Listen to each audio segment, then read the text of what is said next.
Hello guys, আসসালামু আলাইকুম। আমি আল আমিন আবার একটা নতুন ভিডিও নিয়ে আসলাম। আজকে আমি যেটা কথা বলবো কি যে আসলে আমি প্রথম কিভাবে কোন ডকুমেন্টস তৈরি করে এই চায়নাতে আসলাম সাকসেসফুলি। তো আলহামদুলিল্লাহ এখন বর্তমানে আমার প্রায় গ্র্যাজুয়েশনের শেষ মুহূর্তে চলতেছে। সামনে বার আমার গ্র্যাজুয়েশন হয়ে যাব এবং আমার ইন্টার্নশিপ হয়তো বা এই সেমিস্টার আর কয়দিন আছে, জুনে এই সেমিস্টার শেষ হয়ে গেলে আমাদের ইন্টার্নশিপ শুরু হয়ে যাবে।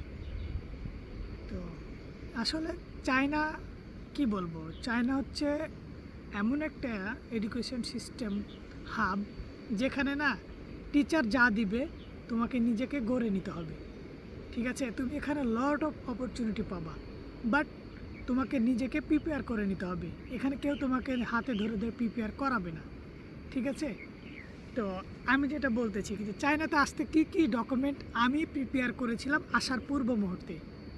ফার্স্ট, আমি পাসপোর্ট করেছিলাম মাত্র 7 দিনে, কিন্তু আমি 7 দিনে পাই নাই। বাংলাদেশে জানো তুমি কি যে পুলিশ ভেরিফিকেশন আছে একটা। তো আমি যেই পুলিশ ভেরিফিকেশনের আন্ডারে পড়েছিলাম, সে এমন একটা লোক ছিল যে তাকে ফোন দিয়ে ডেকে আনতে হয়েছে কি যে ভাই আপনি আসেন, হ্যাঁ আমার ভেরিফিকেশনটা করে যান, আমার সময় নাই। আমি শেষ মুহূর্তের দিকে করেছিলাম, তো প্রায় 15 দিন লেগেছিল পাসপোর্ট বানাইতে। তো তোমাকে ফার্স্ট পাসপোর্ট আগে কালেক্ট করে নিতে হবে। সেকেন্ড, আমি করেছিলাম পুলিশ ক্লিয়ারেন্সের জন্য আবেদন করেছিলাম। এখন তো অনলাইন হয়ে গেছে, খুবই সহজ হয়ে গেছে, কিন্তু 2023 সালের আগে এটা হলো কি যে অনলাইনে আবেদন করে অফলাইনে জমা দিতে হতো, দেন তারপরে ওটা ঢাকা যেত, ঢাকা থেকে ক্লিয়ারেন্স আসার পরে তারা তখন সিল সিগনেচার করে আমাকে ওটা দিত, বা যারা আবেদন করেছে তারা ওটা হাতে পেত। পাইতে পাইতে প্রায় মাস 2-1 লেগে যেত, কারো 1.5 মাস লেগে যেত, কারো 1 মাস লেগে যেত। তো এইরকম সিচুয়েশন ছিল। তো এখন তো খুবই ইজি হয়ে গেছে, তুমি পুলিশ ক্লিয়ারেন্সের জন্য আবেদন করে দিবা, অনলাইনে তাড়াতাড়ি চলে আসবে। সেকেন্ড গেল। থার্ডে তুমি করবা ব্যাংক স্টেটমেন্ট দেখাতে হবে। ঠিক আছে, তোমাকে $2500 থেকে $300, $2500 থেকে $3000 একটা ব্যাংক স্টেটমেন্ট দেখাতে হবে। তো এই ব্যাংক স্টেটমেন্টটা তুমি যদি পারো নিজের বাবার অ্যাকাউন্ট বা মায়ের অ্যাকাউন্ট তৈরি করো। ঠিক আছে, আর যদি বাবার বা মায়ের অ্যাকাউন্ট না থাকে তাহলে তুমি তোমার আত্মীয় স্বজন, খালা হতে পারে, মামা হতে পারে, চাচা হতে পারে, ফুপু হতে পারে, হ্যাঁ যে কারো হতে পারে, তোমার রক্তের সম্পর্ক, তার অ্যাকাউন্টকে তুমি শো করে তুমি এখানে আসতে পারো, যেটা ব্যাংক স্টেটমেন্ট। কিন্তু এখানে একটু ভেজাল আছে। যদি তোমার বাবা মা হয় তাহলে পরে তো ইজিলি হয়ে যাবে, ঠিক আছে। কিন্তু যদি অন্য কেউ হয় আত্মীয় স্বজন, তাহলে পরে এটা তোমাকে অবশ্যই ব্যাংকের এই নিয়ে তোমাকে এটাকে আবার অ্যাফিডেভিট করা লাগবে কোর্টে গিয়ে। এই কোর্টে গিয়ে অ্যাফিডেভিট করতে কিন্তু সাবধান, সব উকিলটা ধৈর্য না, হ্যাঁ তোমারে যেভাবে পারবে চুষে খেয়ে নেবে। আমার অ্যাফিডেভিট করতে প্রায় 3,500-4 হাজার টাকা মতো লেগেছিল। আমি স্বপ্নেও ভাবি নাকি যে অ্যাফিডেভিট করতে 4,500 টাকা লাগে। উকিলে আমার কাছ থেকে নিছে, আরও ডিমান্ড করেছিল, বাট আমি ওই সময়তে কস দেখাইছিলাম কি যে আমার হাতের অবস্থা ভালো না, আমার কাছে ওই রকম টাকা পয়সা নাই। তো তারপরে তখন যাই হোক আমার একটা ফ্রেন্ড ছিল জুয়েল, কোর্ট স্টেশনে বাসা, তো ও তখন আমার হেল্প করছিল, তাতে একটু টাকা আমার কম লেগেছিল। তো ধন্যবাদ আমার বন্ধু জুয়েলকে। হ্যাঁ গেল। তাহলে পর তোমাকে এফিডেভিট করা লাগবে যদি অন্যের অ্যাকাউন্ট করো। আর যদি পারো নিজস্ব অ্যাকাউন্ট, ধরো আমার নিজের অ্যাকাউন্ট আছে ইসলামী ব্যাংকে বা এবি ব্যাংকে, তুমি তোমার অ্যাকাউন্টে টাকা রাখবা। টাকা রেখে দরকার হলে 1-1.5 মাস একজনের অ্যাকাউন্ট থেকে আরেকজনের অ্যাকাউন্টে ট্রান্সফার করে আবার ওকে বলবা একটু দয়া করে আমার অ্যাকাউন্টে পাঠিয়ে দিই।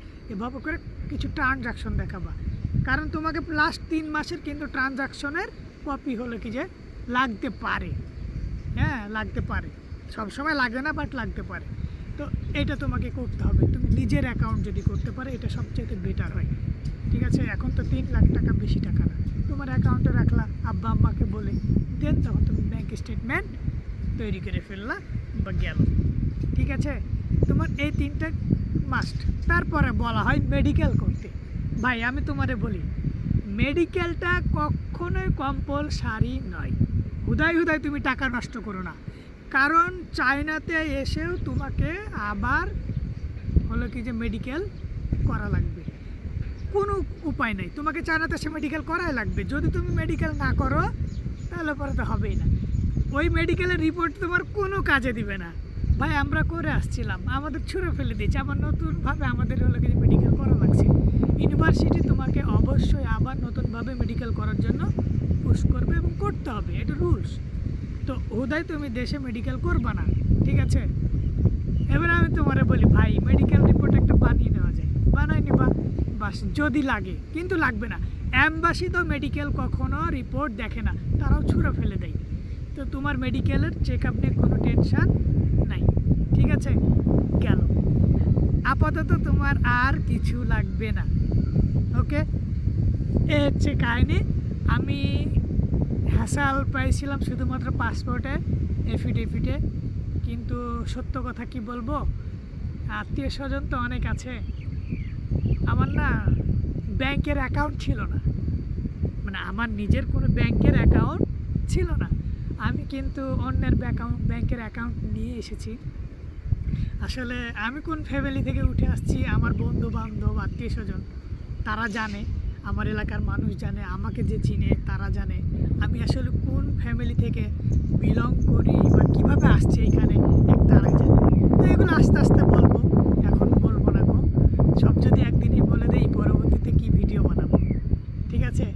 তো বিষয়টা হচ্ছে কি যে কারো ওপর নির্ভর হয়ে না, এক আল্লাহ ছাড়া। আল্লাহর উপরে নির্ভর থাকো। যে ব্যক্তি আল্লাহকে পেয়ে যায় তার আর পৃথিবীতে কাউরে লাগে না, ঠিক আছে? তো অতএব আমি তোমার বলবো কোনো হ্যাসেল নিবা না, ইজি কয়েকটা প্রসেস, স্টেপ বাই স্টেপ তুমি যদি করো ভাই কালেক্ট হয়ে যাবে, কিচ্ছু লাগবে না ভাই। আর হ্যাঁ, আর হলো কি যে মেডিকেল রিপোর্ট বলতে চায়না থেকে 2টা ফর্ম পাঠাতে হয়, ওই যে ফিজিক্যাল টেস্ট যেটা বলে, এই ফিজিক্যাল টেস্টের হলো কি যে একটা রিপোর্ট বানায় দিতে হয়। তো এগুলো টেনশন নাই, ঠিক আছে? তুমি যদি দালাল ধরো, দালাল কি বলবে? দালাল বলবে কি যে ভাই এটা করতে টাকা লাগবে, এই লাগবে, সে লাগবে। কত টাকা লাগবে ভাই? ভাই 1000 তো খরচ হবেই ভাই, বুঝতেই পারছো। নাহলে পরে প্রফেশনালভাবে বানাতে হবে, এই হবে সেই হবে, এরা এই করে সেই করে। তো এগুলো ভাই সব ভুয়া কথা ভাই, এগুলো সব ভুয়া কথা, ঠিক আছে? এগুলা ট্রিক্স আছে, পার্সোনালি আমার সাথে কথা বলিও, এগুলো কি করা লাগে আমি তোমাদের সব ডিটেলসে বলে দেবো। হ্যাঁ, কিন্তু দালাল ধরো না, দালাল থেকে সাবধান। যদি দালালের কাছে যাও তাহলে দালাল তোমার কাছে কমপক্ষে 1 থেকে 2 লক্ষ থেকে 3 লক্ষ টাকা পর্যন্ত চার্জ করবে, ঠিক আছে? অতএব সাবধান। আজকের মতো এইখানেই। আসসালামু আলাইকুম ওয়া রাহমাতুল্লাহি ওয়া বারাকাতুহু।